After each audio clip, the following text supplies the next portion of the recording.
Okay, today I'm going to do a test on the thermostat of a Skidoo 850 E-Tec motor.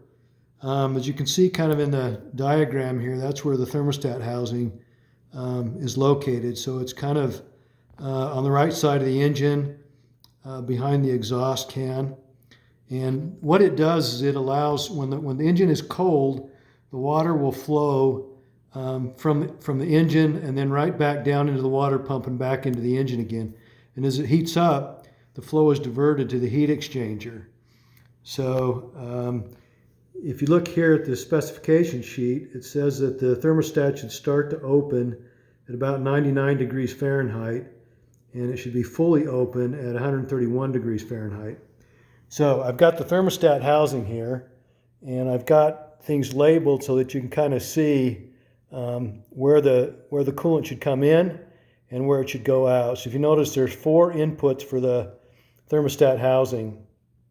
The main one is the top one that comes the coolant from the engine, and then it can get diverted one of 2 ways. It can either go back to the water pump in the engine when it's cold, and when it's hot, it should go to the heat exchanger, so the opposite direction.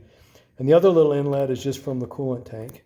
So in order to test this, if you noticed that the thermostat starts to open at only 99 degrees Fahrenheit, which is actually pretty low. If you look at most cars and things like that, it's probably 180 or 200 degrees Fahrenheit that it starts to open. So our tap water should be hot enough actually to get this to work. So if I put the thermostat or a temperature meter here, if I can do this coordinated, you can see that the temperature of the house water is plenty hot to get that to open. And if I left that on there, it'd go up to like 130 or so degrees Fahrenheit. So this is the house again. Now if you look at it, you can look down in the hole there, you can see the valve. You can't see it real well, but it's down in there. But that should change the opposite direction. So if we set this on here, and if I can get this balanced so that the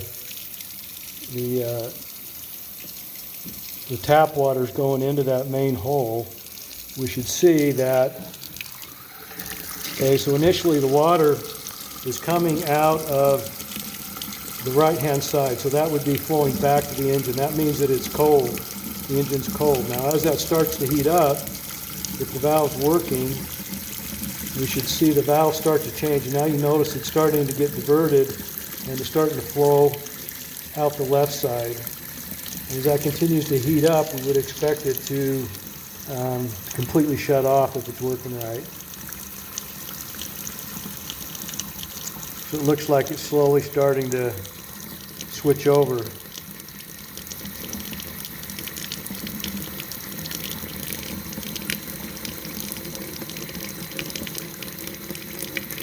I don't know if we can see down in the hole or not there, but that valve is closing off. So you can see right now almost all the flow is going back to the heat exchanger side on the left-hand side, and it's almost completely shut off on the right-hand side. Now if I change this, we change the tap back over and make the water cold again, we should see that reverse and go back the other way. Okay, so I changed the water, now it's cold, and you can see that the valve is closing back off the other way.